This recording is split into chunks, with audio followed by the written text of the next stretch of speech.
Bismillahirrahmanirrahim. Assalamualaikum warahmatullahi wabarakatuh. Alhamdulillah, alhamdulillahilladzi hadana lihadzal din, wassalatu wassalamu ala asyrafil mursalin nabiyina wa qudwatina Muhammad wa ala alihi wa ashabihi wa ala jami'i man sara ala nahjihi wastanna bi sunnatihi ila yaumiddin. Jamaah salat maghrib, saudara-saudariku yang dirahmati Allah Subhanahu wa taala. Alhamdulillah, kita sangat bersyukur kepada Allah. Dengan izin, taufik dan inayahnya kita bisa bersama kembali di majlis kita ini, di tempat yang penuh berkah ini. Setelah beberapa pekan kita tidak sempat mengisi dan bersama bermajlis melanjutkan materi kita tentang fikih ibadah. Itu berhubung karena kami selama 2 pekan yang lalu sempat Allah Subhanahu wa taala juga menguji kami dengan penyakit yang menimpa banyak saudara-saudara kita,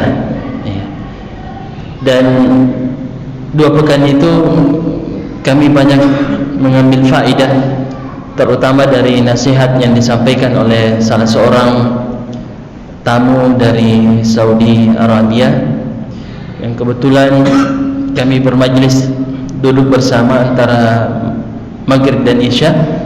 Beliau menyampaikan banyak hikmah terkait wabah Covid ini, terkhusus bagi yang telah tertimpa atau terinfeksi virus ini dengan berbagai kondisi. Ternyata tiap-tiap orang yang terkena virus ini masing-masing kondisinya berbeda-beda. Ada yang sangat keras, ada yang biasa-biasa saja. Ada faedah yang beliau sampaikan sebagai muqaddimah jamaah sekalian sebelum kita masuk pembahasan kita tentang fikih ibadah. Saya ingin berbagi ini karena tadi di mobil bersama Pak Hatta, beliau menjelaskan kondisi banyaknya orang sakit, termasuk dari keluarga beliau. Jadi untuk menenangkan hati kita, saya ingin menyampaikan apa yang saya dengar beberapa hari yang lalu, bahwa pertama kita sebagai seorang muslim itu harus sadar bahwa selama kita hidup di dunia, ujian, musibah itu tidak akan pernah berhenti menimpa kita, karena ini salah satu cara Allah Subhanahu wa ta'ala untuk menjaga kita agar tidak lupa diri dengan kehidupan dunia. Tidak ada musibah yang menimpa seseorang, utamanya orang beriman, kecuali pasti baik. Wa balawnahum bil hasanati was sayiat la'allahum yarji'un, kata Allah. Kami menguji mereka dengan kebaikan, keburukan, semoga mereka kembali. Jadi tujuannya, hikmah di balik musibah itu pertama agar kita kembali kepada Allah Subhanahu wa taala. Jangan lupa. Makanya musibah itu terjadi, wabah itu terjadi, tidak pernah terlepas dari takdir Allah Subhanahu wa taala. Itu sudah ditetapkan sebelum kita hadir di muka bumi ini. Sudah ditetapkan bahwa pada hari sekian Anda akan kena Covid. Allah sudah tahu itu. Jadi kita tidak perlu berlebihan khawatir, takut. Toh di sekitar kita juga tidak semua orang yang sakit gara-gara Covid dia meninggal. Ada yang karena penyakit lain, ada yang tabrakan, ada yang tenggelam. Banyak. Sebagaimana juga kita punya akidah. Nabi kita mengajarkan kepada kita bahwa kita dianjurkan untuk menjaga diri, melakukan tindakan-tindakan preventif, memelihara diri dari segala hal yang bisa memudaratkan kita. Seperti Nabi katakan, firra minal majdzum firaraka minal asad. Larilah ya dari penyakit menular, hindari sebagaimana engkau lari dari harimau. Ya. Ketika kamu takut harimau, ya, maka larilah dari penyakit menular seperti itu. Jaga dirimu. Ada sahabat yang mau berbaiat kepada Nabi, tapi ketika diketahui bahwa sahabat ini berpenyakit menular, Nabi mengutus seseorang supaya menemui orang itu. Tidak perlu datang menemui Nabi untuk berbaiat dan menyampaikan kepadanya bahwa baiatnya sudah diterima. Itu juga salah satu tindakan preventif. Tetapi ternyata para ulama kita juga menyebutkan riwayat bahwa Nabi pernah makan bersama dengan orang yang berpenyakit menular.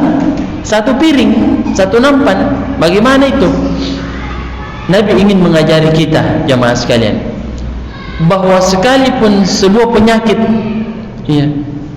telah diketahui menular, tapi kan pada hakikatnya penularan itu terjadi karena izin Allah Subhanahu wa taala. Tidak akan terjadi penularan kecuali dengan izin Allah. Makanya Nabi memperlihatkan itu, makan dengan orang berpenyakit menular.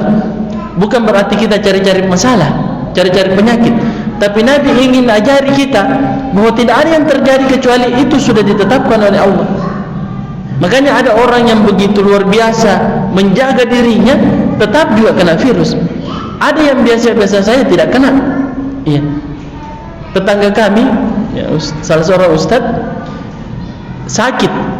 Sakitnya itu kalau diperhatikan ciri-ciri COVID sudah ada semua di situ. Iya. Berhari-hari sakit. Setelah di swab, diperiksa, dia negatif, justru istrinya positif. Padahal dia tidur bersama istrinya, makan bersama, ya, dia yang dilihat sakitnya itu sudah kentara, ini positif. Kenapa dia tidak positif? Istrinya yang positif. Ya, itu gambaran bagi kita. Ya, bahwa semua itu terjadi karena ketetapan Allah Subhanahu wa taala. Dan terakhir, jamaah sekalian, bahwa pada hakikatnya agar kita sadari bersama, penyakit yang menimpa kita atau musibah apa saja, itu adalah bukti bahwa iman kita itu bertambah. Ada kekuatan iman. Bahkan di situ ada tanda kecintaan Allah kepada hambanya. Iya. Bukankah Nabi pernah ditanya oleh sahabat, iya, ayun nasi asyaddu bala'an? Siapakah ya Rasulullah orang yang paling berat ujiannya, cobaannya? Nabi mengatakan al-anbiya, para nabi. Ya. Kenapa? Karena mereka yang paling kuat imannya. Thumma salihun, kemudian orang-orang saleh. Thumma al-amthal fal-amthal. Ya, lalu orang-orang yang memiliki kekuatan iman, ya, kesolehan yang mendekati kesolehan mereka. Yubtala ar-rajulu ala hasabi dinihi. Seseorang itu diuji, ya, oleh Allah Subhanahu wa taala tergantung kadar keimanannya, kekuatan imannya. Ya. Jika dalam hadis itu dikatakan in kana fi dinihi salabah, kalau imannya kuat, zida fi bala'ihi, ujiannya juga akan lebih berat. Dan jika dilihat bahwa imannya agak-agak lemah, khuffifa anhu, diringankan juga ujiannya. Makanya dikatakan kenapa bisa, ya, dan ini bukti bahwa, ya, ujian itu menghapus dosa, mengangkat derajat, bukti keimanan dan cinta Allah Subhanahu wa taala. Kenapa bisa Al-Husain, cucu Nabi, ujiannya begitu berat? Ya, kemarin di tanggal 10 Muharram itu kan disebutkannya hari ketika cucu Nabi ini diuji oleh Allah Subhanahu wa taala dengan ujian yang berat, bersama dengan istri dan anak-anaknya dibantai di Karbala. Ya, bahkan dimutilasi, ya, oleh orang-orang Rawafidah. Ya. Kenapa bisa begitu keras ujiannya? Ternyata setelah ditelusuri, Nabi pernah mengatakan bahwa Hasan dan Husain itu adalah sayyidah syababi ahli jannah, ya, penghulu para pemuda di dalam surga. Makanya ujiannya berat. Ya. Ini Imam Syafi'i juga mengatakan itu. Ya. Ketika ditanya tentang apakah seseorang itu lebih utama diuji oleh Allah atau diberikan kepemimpinan, iya, tamkin, kekuasaan, iya, belum mengatakan seseorang tidak akan diberikan tamkin, as-sabat, iya, keistiqomahan, kepemimpinan sebelum dia diuji dulu baru dia bisa mendapatkan apa yang dia inginkan. Ya. Dan Nabi kita mengatakan, ya, innallaha idza ahabba 'abdahu ibtalahu. Sungguhnya Allah Subhanahu wa taala jika dia mencintai hambanya, maka ia akan menguji hambanya itu, memberikan cobaan. Kenapa? Karena Nabi mengatakan seseorang itu akan selalu diuji oleh Allah, tertimpa musibah silih berganti, agar suatu saat nanti dia akan berjalan di muka bumi ini dalam keadaan bersih dari dosa. Ya. Jadi ujian musibah itu menggugurkan dosa-dosanya. Dan jika Allah Subhanahu wa taala menginginkan keburukan bagi seseorang yang memang berhak, maka ajjala lahul uqubata fil akhirah.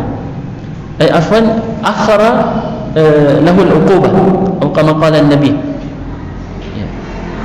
Allah Subhanahu wa taala akan menunda balasan daripada dosa-dosanya itu nanti di akhirat dibalas.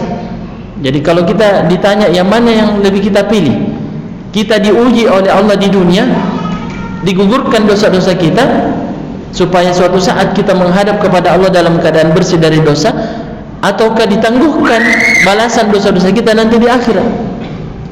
Kita akan mengatakan lebih baik kita diuji di dunia, karena tidak ada orang yang diuji kecuali sesuai kesanggupannya. La yukallifullahu nafsan illa wus'aha. Allah tidak membebani seseorang, sebuah jiwa, kecuali sesuai kesanggupannya. Mungkin ada yang bertanya, mungkin kenapa bisa ada orang yang dikasih ujian sakit hingga akhirnya dia meninggal? Kita katakan bahwa itu berarti Allah mengetahui bahwa dia sudah siap, ya. Sudah siap. Hanya orang-orang yang pendurhaka meninggal dalam kekufuran, yang mana dia diberikan oleh Allah Subhanahu wa taala, ya, musibah bukan sebagai ujian, ya, tetapi itu murka Allah Subhanahu wa taala kepadanya. Sudah diberikan ujian, tidak juga mau tunduk, tidak juga mau kembali kepada Allah Subhanahu wa taala. Tapi orang yang diuji oleh Allah, musibah yang mungkin bertahun-tahun, penyakit yang keras, berat sekali dia rasa, namun dia bisa bersabar, dia terima, maka pada saat itu dosa-dosanya digugurkan oleh Allah Subhanahu wa taala. Hingga pada akhirnya mungkin saja penyakitnya itu yang mengantarkan dia untuk menghadap kepada Allah Subhanahu wa taala. Allah Maha tahu bahwa dia sudah siap. Ya. Seperti itu kita sikapi jamaah sekalian. Kalau kita diuji oleh Allah, jangan terlalu khawatir, jangan terlalu takut. Kenapa bisa ada orang yang merindukan pertemuan dengan Allah Subhanahu wa taala? Kan orang-orang saleh begitu. Kenapa kita tidak merindukan itu? Mungkin karena kita khawatir dengan dosa-dosa kita. Tapi ada orang-orang saleh yang merindukan pertemuannya dengan Allah Subhanahu wa taala. Kalau begitu, kenapa harus takut? Kenapa harus khawatir? Bukan berarti kita mau cari-cari masalah, ya, mau cari bahaya, mau bertemu dengan musuh, bukan. Ya, tetapi tidak perlu terlalu berlebihan kekhawatiran. Ya. Sikapi semuanya sesuai dengan tuntunan syariat, maka itu akan menenteramkan jiwa kita jamaah sekalian. Sepertinya mukadimahnya agak panjang, tapi tidak mengapa, ya. Supaya, ya, bisa membuat kita lebih tenang dengan kondisi yang kita hadapi saat ini. Nah, jamaah sekalian rahmat Allah Subhanahu wa taala, kita melanjutkan pembahasan kita pada beberapa pertemuan yang lalu, fikih ibadah. Kenapa ini kita bahas jamaah sekalian tentang fikih ibadah? Ya. Karena saya ingin kaitkan dengan yang tadi kita bahas. Beribadah di saat kondisi seperti saat ini berat, banyak tantangannya. Insya Allah pahalanya lebih besar dibandingkan kita beribadah di saat kondisi yang lapang. Kita harus paham fikihnya agar pahalanya tidak berkurang, bahkan bertambah, ya. Kebaikan-kebaikan yang sering kita lakukan, yang mungkin pada saat ini terhalangi untuk kita lakukan karena kondisi, insya Allah pahalanya tetap kita bisa dapatkan, tetap bisa, ya. Bukankah Nabi kita mengatakan, ya, idza maridal abdu aw safar kutiba lahu mithlu ma kana ya'malu muqiman sahihan. Jika seseorang sakit, ya, atau dia musafir, maka akan tetap dicatat pahala kebaikan, ya, yang sering dia lakukan ketika dia sehat dan ketika dia bermukim, ya. Dan kalau anda sakit, tiba-tiba tidak bisa datang salat berjamaah, tiba-tiba tidak bisa sholat Jumat, sulit bergerak, yakinlah bahwa pahala kebaikan itu tetap Anda dapatkan. Tapi harus ada niat di dalam hati.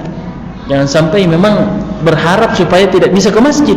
Ya, ini tidak dapat pahala kalau begini.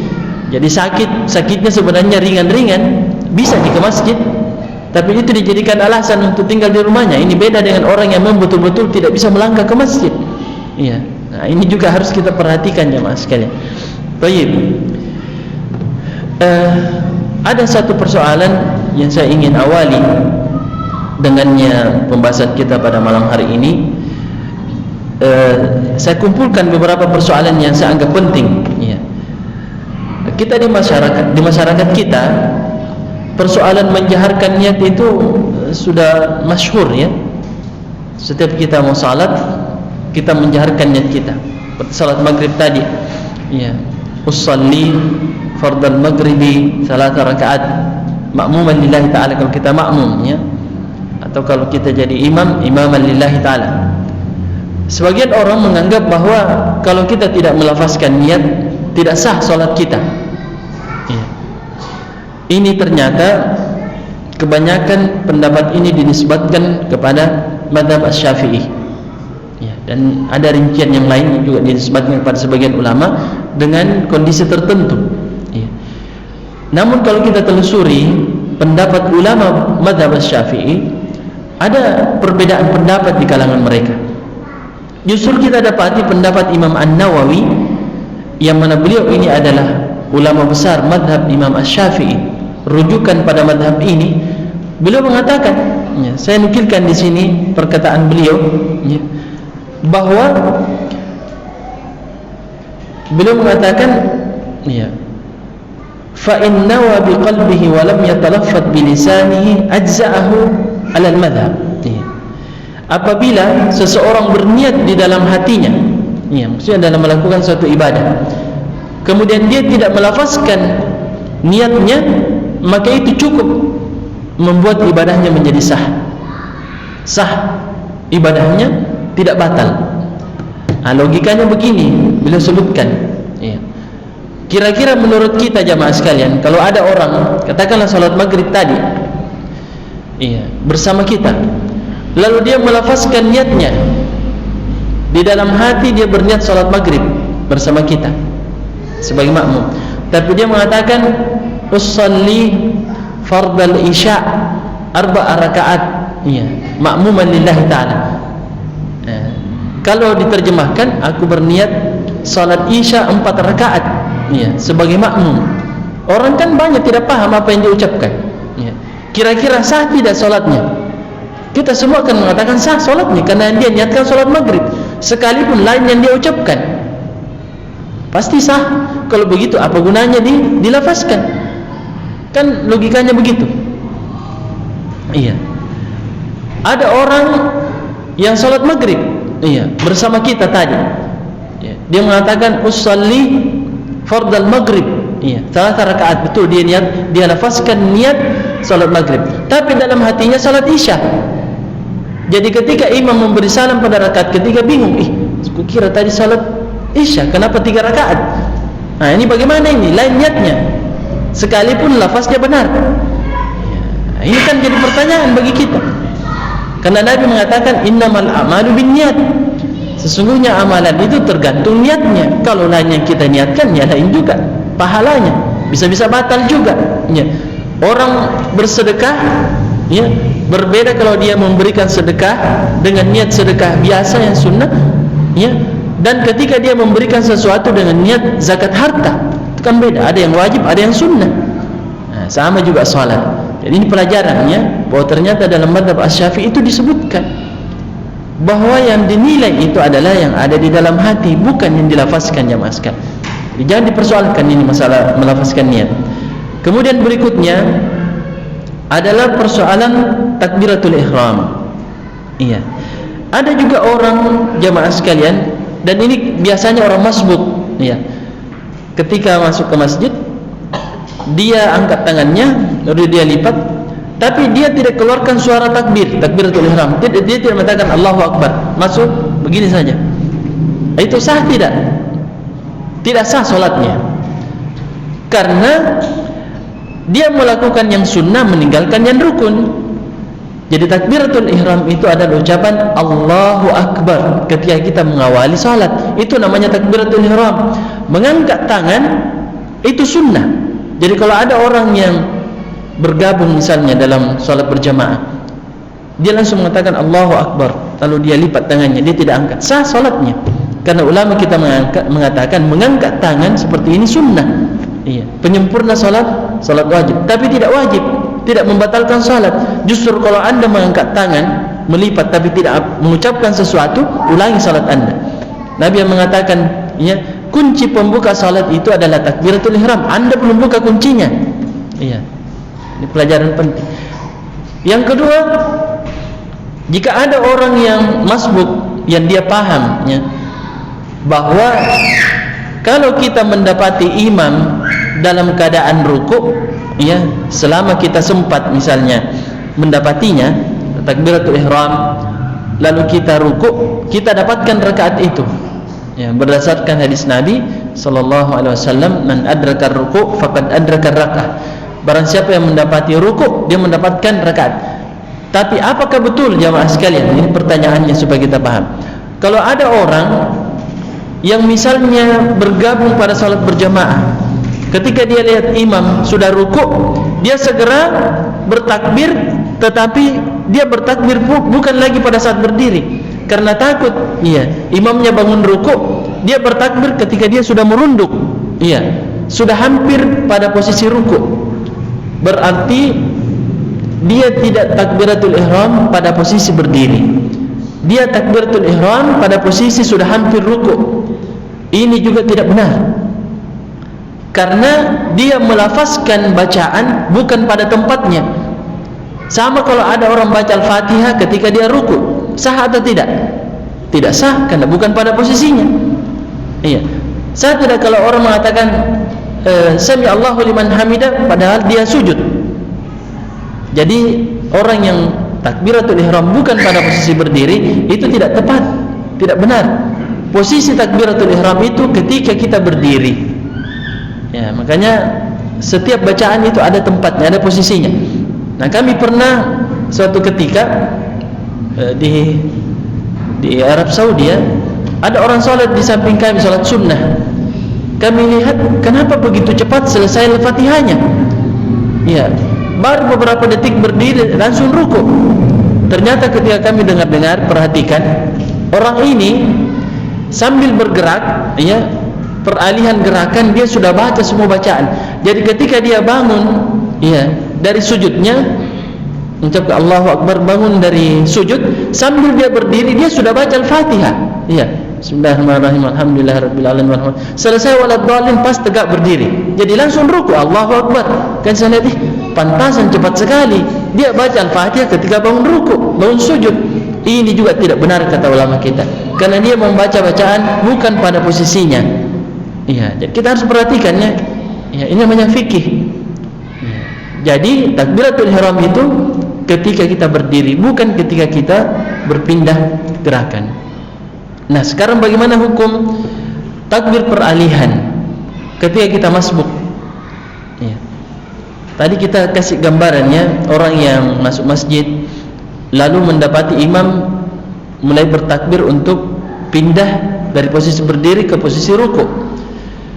Kata ulama kita, pada saat itu takbir intiqal, takbir peralihan, bukan takbiratul ihram, ya, hukumnya tidak menjadi wajib, tetapi jatuh kewajibannya, gugur kewajibannya. Andaikan dia bertakbir takbiratul ihram lalu tidak sempat membaca takbir peralihan, dia langsung rukuk, salatnya tetap sah dan dianggap mendapati rakaat itu. Tapi kalau dia sempat takbiratul ihram Allahu Akbar, lalu dia juga mengucapkan Allahu Akbar untuk rukuk, itu lebih utama. Iya. Namun kalau misalnya dia mendapati imam sudah bangun rukuk, iya, sudah beranjak sujud misalnya, maka dia tetap harus melakukan takbir peralihan. Ini tetap menjadi wajib. Jadi takbiratul ihram Allahu Akbar, lalu dia takbir lagi Allahu Akbar, mengikuti imam. Kalau imam sudah sujud, langsung sujud. Iya. Ini perlu dipahami. Nah, makanya termasuk juga jamaah sekalian pelajaran penting bahwa sebuah kesalahan yang sering dilakukan oleh jamaah yang masbuk, kalau misalnya dia mendapati imam dan jamaah dalam keadaan sujud, dia tidak mau takbiratul ihram, ditunggu dulu sampai orang semua berdiri, sehingga kadang-kadang lama sekali menunggu. Ya, kenapa? Karena dia mulai masuk, ya, berdiri di shaf, sementara jamaah sudah mau sujud, sehingga dia harus tunggu sampai selesai, lama sekali menunggu. Ini juga tidak sesuai dengan tuntunan Nabi, karena Nabi kita mengatakan, coba diperhatikan hadis ini, ya, idza uqimatis shalah fala ta'tuha wa antum tas'aun. Apabila salat telah diiqamah, janganlah mendatanginya dengan tergesa-gesa, ya, tetapi datangilah dengan sakinah wal waqar, dalam keadaan tenang, berjalan dengan pelan. Lalu Nabi mengatakan, fama adraktum fasallu. Apa yang kamu dapati, ya, maka lakukanlah bersama dengan jamaah, maksudnya. Jadi kalau kita masuk ke masjid, ya, kita dapati jamaah dalam keadaan ruku', langsung saja takbiratul ihram, baru takbir lagi, baru ruku'. Kalau kita dapati dalam keadaan sujud, takbiratul ihram, lalu kita bertakbir langsung sujud, jangan ditunggu. Iya. Makanya ini namanya jamaah sekalian, menjadikan imam sebagai panutan kita dalam salat. Inilah namanya salat berjamaah. Ya, karena imam itu diangkat untuk diikuti. Ya. Ikuti apa yang dilakukan, langsung saja diikuti. Iya. Termasuk juga kalau ada misalnya orang yang sujud karena doanya agak panjang, ada yang sengaja dia mau minta kepada Allah Subhanahu wa taala, imam sudah lama berdiri, dia masih sujud. Ini juga keliru. Ya, kenapa? Karena menurut pendapat ulama kita, hadis yang menjelaskan tentang cara mengikuti imam itu, bahwa kita langsung melakukan gerakan setelah imam melakukan gerakan. Jangan menunggu terlalu lama. Itu dipahami dari huruf fa. Ketika Nabi mengajari orang yang buruk salatnya, tidak tumakninah, terlalu lancar salatnya, lalu Nabi mengatakan, irji fasalli fa innaka lam tusalli, kembali dan salatlah karena kamu belum salat. Tiap kali dia selesai salat, dia datang lagi, dipanggil lagi, ulangi lagi, karena terlalu cepat salatnya. Nabi pun mengajarinya bahwa kalau kamu mau salat, maka berwuduklah, sempurnakan wudukmu, ya, sempurnakan wudukmu. Lalu kamu bertakbir, ya, lalu baca apa yang mudah bagimu dari Al-Quran, ya. Kemudian rukuklah. Maksudnya di sini, apabila imam rukuk, fa idza raka'a farka'u. Coba kita lihat, fa idza kabbara fakabbiru. Apabila imam bertakbir, maka bertakbirlah. Ada huruf fa, namanya fa lit ta'qib, langsung dilakukan setelah imam melakukan. Itu namanya mengikuti. Iya. Karenanya keliru jamaah sekalian kalau ada orang yang selalu ingin mendahului imam, terutama takbiratul ihram, berbahaya. Jadi kalau kita sempat melihat imam baru mau bertakbir, kita sudah dahului, imam baru mau mengangkat tangannya, baru mau mengatakan Allahu Akbar, kita langsung Allahu Akbar, mau dahului imam. Ini tidak sah dianggap berjamaah. Kenapa? Karena tidak ada imamnya. Mana imamnya? Karena dia dahulu imam. Ya. Orang salat berjamaah itu mengikuti imam. Ini dia dahulu imamnya. Termasuk juga jangan membersamai imam. Diikuti, lagi-lagi dikatakan diikuti, bukan dibersamai. Ya, kan ada juga orang begitu. Ya, mau cepat-cepat bersama dengan imam. Ada yang mau mendahulunya bahkan. Padahal kalau dipikir, bagaimanapun dia berusaha mau dahului imam, tidak akan pernah dia dahulu imam memberi salam. Tidak ada itu jamaah makmumnya mau dahulu imam beri salam. Akhir-akhirnya juga pasti imam dulu beri salam baru dia. Untuk apa mau dahulu terus? Iya, itu harus dipikirkan baik-baik, ya. Ya, jadi jemaah sekalian mata Allah Subhanahu wa taala, ya, fikih ini penting untuk kita pahami dengan baik. Nah, ini masih ada beberapa kesalahan, ya, seperti makmum yang ketika dia pada posisi membaca zikir, itu dia baca dalam hatinya, itu juga salah, ya. Ketika dia rukuk, dalam hatinya mengatakan subhana rabbiyal azim, dia tidak ucapkan. Ketika sujud di dalam hatinya mengatakan subhana rabbiyal a'la, tapi tidak bergerak lidahnya, tidak juga bergerak bibirnya. Ini juga salah, ya. Karena amalan dalam salat itu ada gerakan, ada bacaan, ada niat. Yang ada di hati itu niat, bukan bacaan. Bacaan itu dilafazkan, ya. Nah, ini juga perlu diperbaiki, ya.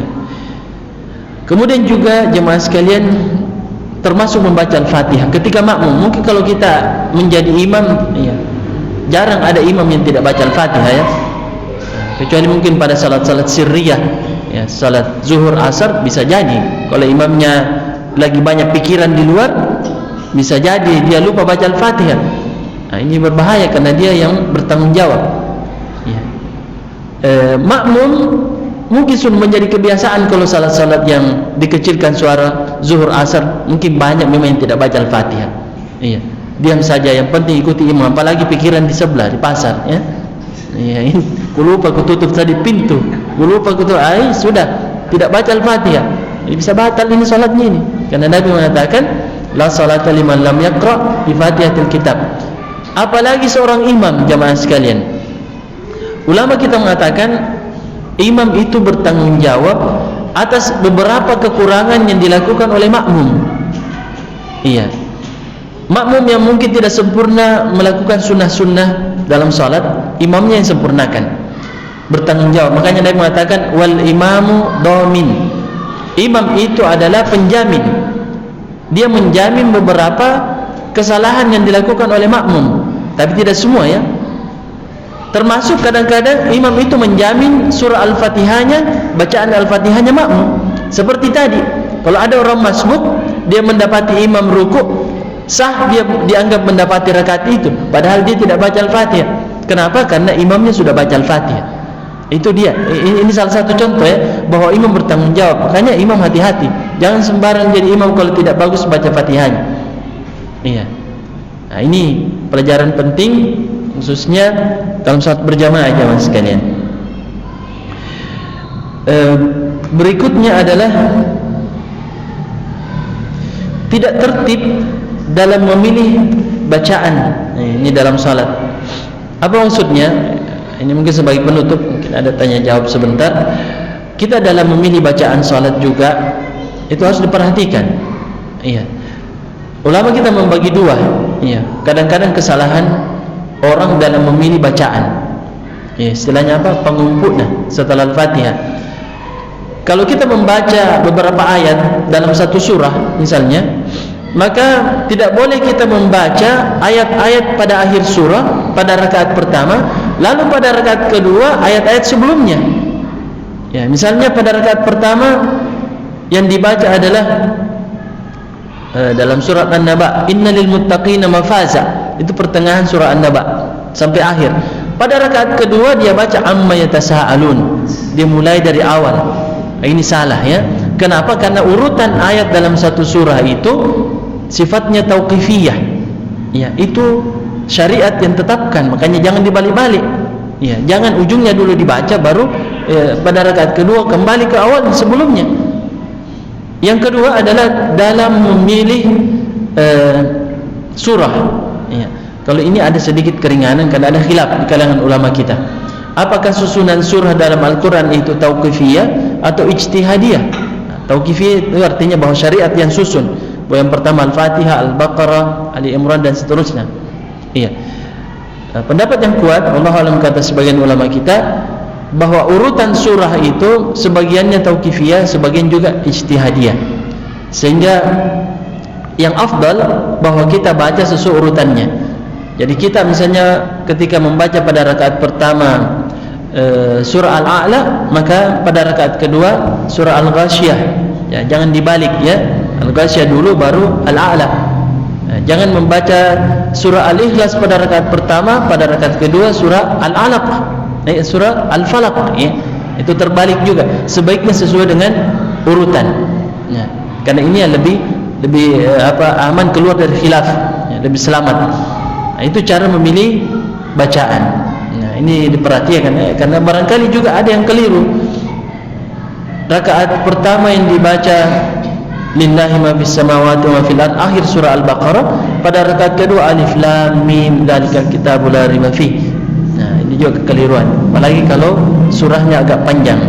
Yang ada saya ingat ya, yang membolehkan bahwa kalau kita membaca surah sepenuhnya boleh tidak berurutan. Ada hadis yang menjelaskan bahwa Nabi pernah salat di malam hari lalu membaca beberapa surah tidak berurutan pada salat malamnya. Salat malamnya Nabi itu pernah satu rakaat membaca surah Al-Baqarah. Ya, berapa juz itu? Ya, 2 juz lebih. Kemudian melanjutkan surah An-Nisa, bukan Ali Imran. Lanjut surah An-Nisa, berarti ada yang dilangkahi. Dan setelah itu baru membaca surah Ali Imran. Nah, dari sini sebagian ulama kita mengatakan tidak wajib kalau surah yang dibaca. Namun yang lebih utama adalah sesuai urutannya.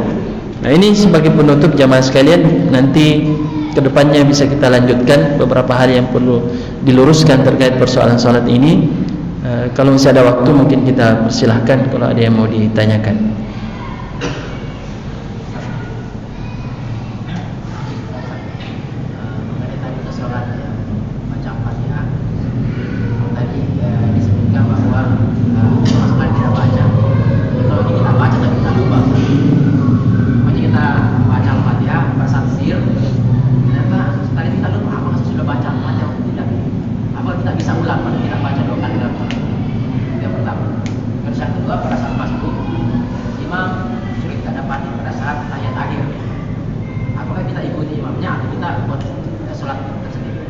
Iya. Yang pertama tentang Al-Fatihah. Nah, ini perlu dirinci ya. Kalau kita sebagai makmum dan kita lupa bacaan Al-Fatihah, misalnya pada pertengahan tidak bisa disambung. Ihdinas siratal mustaqim, lalu bingung apa lagi lanjutannya itu. Ihdinas siratal mustaqim dilawai tidak bisa, maka imamnya yang menyempurnakan. Insyaallah ya, menyempurnakan. Namun ini pun masih perlu saya cek lagi fatwa ulama, karena ini rukun.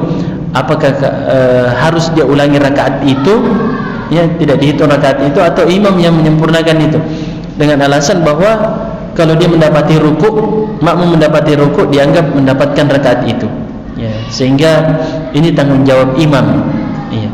Namun kalau kita salat sendiri ya, salat sendiri lalu tidak bisa menyempurnakan surah Al-Fatihah ya, maka tidak dianggap sah ya, rakaat itu. Kalau kita misalnya lanjutkan ke rakaat kedua, maka rakaat kedua dianggap sebagai rakaat pertama. Ternyata pada rakaat kedua belum bisa juga lanjutkan Al-Fatihah, buka Quran dulu ya. Dihafal baik-baik, kan ini rukun. Nabi kita mengatakan tidak ada salat bagi orang yang tidak membaca Al-Fatihah ya. Jadi tidak boleh misalnya salat Isya 4 rakaat tidak ada yang selesai Al-Fatihahnya. Tidak benar ya. Mending buka dulu Al-Quran, baru ulangi kembali salatnya ya. Tidak ada salat bagi yang tidak membaca Al-Fatihah. Kemudian persoalan yang kedua, kalau kita mendapati imam dalam keadaan sujud, yang benar adalah kita ikuti imam ya, sekalipun sudah sujud terakhir ya, karena Nabi mengatakan fama adraktum fasallu, apapun yang kita dapati dari salat berjamaah itu maka lakukanlah ya. Namun tidak mengapa kalau misalnya ada jamaah ya, beberapa orang, lalu mereka ingin supaya salat berjamaah saja, tapi tunggu dulu sampai selesai salat. Jadi tunggu dulu sampai imam bersalam. Kalau memang ingin salat secara sempurna dengan beberapa jamaah, maka silahkan. Makanya di sini ada juga hal yang lain yang penting kita sampaikan. Kalau misalnya ada orang masbuk ya, beberapa orang masbuk di belakang, ada satu orang yang masbuk iya. Ketika imam selesai memberi salam, dia berdiri menyempurnakan salatnya iya. Lalu ada orang yang baru datang, apakah dia jadikan orang masbuk itu sebagai imam, dia berdiri di sampingnya, atau dia buat saja jamaah yang baru di belakang? Untuk kita keluar dari perbedaan pendapat ulama, lebih baik kita salat saja sendiri atau berjamaah iya. Ini lebih selamat daripada kita jadikan orang masbuk menjadi imam yang tadinya dia berniat sebagai makmum iya. Nah, ini salah satu petunjuk dari beberapa fatwa ulama yang pernah kami baca. Wallahu a'lam. apakah setiap ibadah yang itu cukup di dalam hati saja, tidak ada yang dilepaskan? Karena haji dan umrah itu sepertinya dilepaskan. Atau apakah memang bagi yang jamaah haji dan umrah yang tidak menghafalnya itu cukup di dalam hati bahwa memang ketika dia mau pergi ke tanah suci, dia memang tahu bahwa dia memang mau ke sana, mau pergi umrah, mau pergi haji. Yang kedua, pada saat salam kita sepakat bahwa salam pertama itu tidak ada jamaah yang mendahului imam, tapi yang kebanyakan itu yang baik terjadi di salam kedua, di salam salam yang kemudian ke kiri. Ya, karena ketika imam salam ke kanan itu biasanya agak lambat, kemudian imamnya langsung ke kiri. Apakah termasuk itu batal sholatnya seperti bagaimana? Iya, jadi yang pertama tentang masalah niat ya. Memang disebutkan, dan ini juga sempat saya nukil ya dari pendapat yang dinukil dari perkataan Imam Asy-Syafi'i ya, tentang melafazkan talbiyah niat ketika haji dan umrah. Misalnya labbaika hajjan, labbaika umratan ya, tergantung jenis haji yang dipilih. Ini saya coba bacakan ya, bahwa ada diriwayatkan dari perkataan Imam Asy-Syafi'i ya, bahwa beliau ya mengatakan idza nawa hajjan aw umratan ajza'a wa in lam yatalaffaz. Apabila seseorang atau dia berniat untuk haji dan umrah namun dia belum melafazkan atau tidak melafazkan niatnya ya, maka ajza'a wa in lam yatalaffaz, maka ibadah haji dan umrahnya sah sekalipun dia tidak lafazkan. Saya ulangi di sini, annahu mana tadi ya, idza nawa hajjan aw umrah ya ajza'a wa in lam yatalaffaz wa laysa kas-salati la tasihhu illa bin-nutq. Belum mengatakan tidak sama dengan salat, tidak sah salat kecuali dengan melafazkan ya. Ini yang kemudian dikatakan oleh Imam An-Nawawi, qala ashabuna ghalat hadzal qail ya, telah keliru ulama yang menukil perkataan Imam Asy-Syafi'i ini lalu dijadikan dalil bahwa kalau tidak melafazkan niat dalam salat tidak sah. Beliau mengatakan walaysa muradu Syafi'i bin nutqi fi shalah. Imam Asy-Syafi'i tidak bermaksud bahwa yang dimaksud di sini adalah niat ketika salat yang harus dilafazkan. Hada bal muraduhu takbir, tapi yang beliau maksudkan adalah takbiratul ihram ya, jadi bukan niat musallinya, tapi yang beliau maksud adalah bahwa takbiratul ihram itu harus dilafazkan, tidak boleh di dalam hati ya. Dan ini beliau katakan walau talaffadha bilisanihi wa lam yanwi biqalbihi lam tanaqid salatu ya. Kalau misalnya seseorang dia melafazkan niatnya tapi niatnya berbeda, dan dia niatkan, justru tidak sah salatnya. Itu tadi kita contohkan ya. Kalau dia berniat salat isya padahal orang semua salat maghrib, sekalipun niatnya usolli fardhu maghrib tidak sah ya. Nah, ini tentang yang pertama ya, tentang salahnya. Yang kedua tentang memberi salam iya.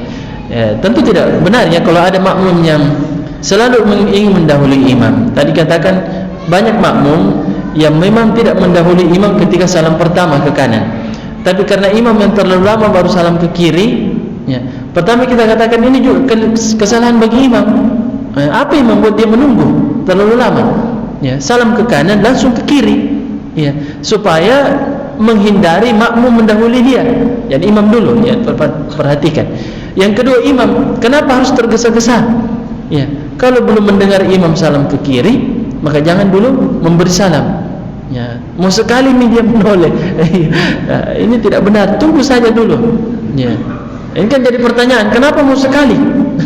Sabar saja, tidak sampai 1 menit insyaallah ya, hanya beberapa saat ya. Jadi kalau dikatakan sah atau tidaknya wallahu alam ya, tetapi harus dihindari ya, karena ini bagian daripada mendahului imam. Cukup Ustaz? Ya, jazakumullah khairan. Mungkin bertanya? Iya.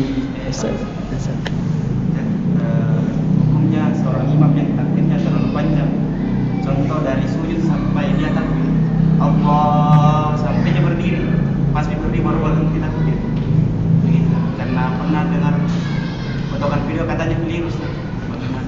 Iya. Dilihat dari ukuran panjangnya yang berlebihan atau tidak terlalu berlebihan. Iya.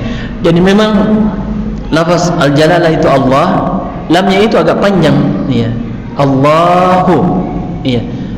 Justru kalau misalnya terlalu panjang seperti yang kita katakan tadi, mulai bangkit dari sujud sampai berdiri Allah, nanti berhenti dia, nanti dia mengatakan akbar kalau betul-betul tegak berdiri. Tidak mesti begini, ya. Jadi memang bisa saja ada kekeliruan karena terlalu berlebihan matnya, panjangnya. Ya. Pernah kita jelaskan bahwa kadang-kadang Nabi ketika bertakbir itu lebih dahulu mengangkat tangannya baru bertakbir. Ya, Allahu Akbar. Bisa juga takbirnya duluan baru angkat tangannya, bisa juga bersamaan. Ya, jadi ketika bangkit dari sujud tidak mesti bahwa takbir itu harus bersamaan dengan gerakan sampai kita berdiri, tidak mesti begitu. Ya, bisa ketika bangkit pada pertengahan atau sudah hampir tegak baru bertakbir, tidak masalah. Ya, justru itu lebih bagus kalau imam pintar, khawatir ada makmum yang mendahulinya, maka usahakan bertakbir ketika sudah hampir sampai dan selesai pada gerakan berikutnya. Ya. Kecuali satu, apa itu? Ketika bangkit dari ruku. Ya. Jangan sampai nanti mengucapkan Allahu Akbar kalau sudah tegak berdiri, karena boleh jadi ada makmum yang jauh ke belakang dikira imamnya masih ruku, sehingga dia merasa bahwa saya dapatkan jika di ruku, saya dapatkan rakaat itu. Ya, jadi kecuali ini imam jangan nanti bertakbir kalau mau iktidal. Jadi usahakan bertakbir ketika bangkit dari rukuknya. Selain itu lebih baik kalau dia bertakbir ketika sudah hampir selesai pada gerakan berikutnya. Ya, jadi betul tadi ya, tidak boleh berlebihan dalam memanjangkan lafaz yang tidak seharusnya dipanjangkan. Saya kira demikian jemaah sekalian rahmat Allah Subhanahu wa taala. Semoga Allah berikan kita taufik memahami syariatnya dan mengampuni kita jika ada hal-hal yang keliru dari apa yang kita pelajari pada malam hari ini. Subhanakallahumma bihamdik, asyhadu an la ilaha illa anta, astaghfiruka wa atubu ilaik. Walhamdulillahirabbil alamin. Assalamualaikum warahmatullahi wabarakatuh.